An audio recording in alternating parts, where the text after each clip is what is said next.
We are about to commence the Pinchot South Loop. It is a 8.4 mile. Well, the whole loop's 13, but the whole loop is 13. A little bit shorter. We're cutting it off.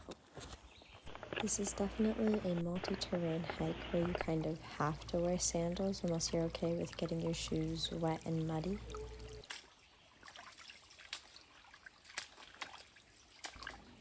For the swampier areas, I put this mosquito net around my hat and protected my ears from bugs flying in.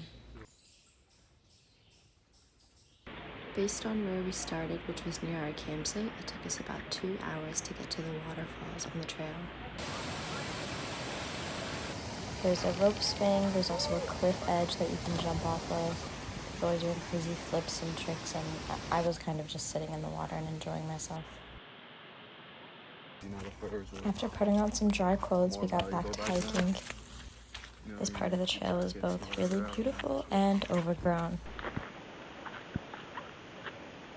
We switched off the South Loop Trail and got onto the Choke Creek Trail, which head back towards the Manny campgrounds that we were staying at.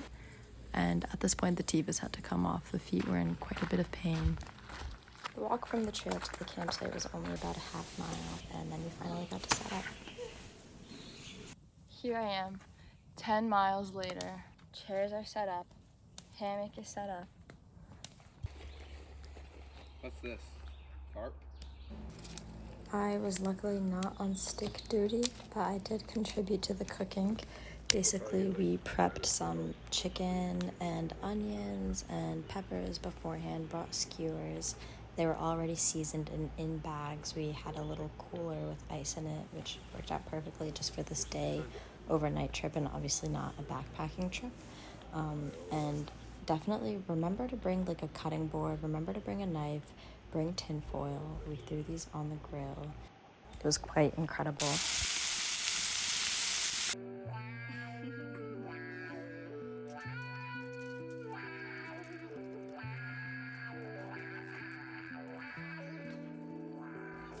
After eating, we packed everything up back into the car so that nothing would be left out overnight.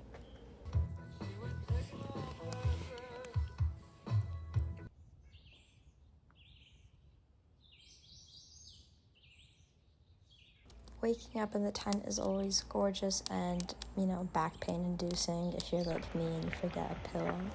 But we sprung into morning action with a Red Bull. Morning 2. Morning 1. Next day.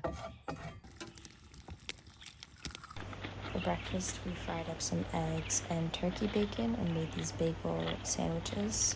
We didn't have any plates, so I just got a Frisbee from my trunk and put some tin foil on it, which worked out.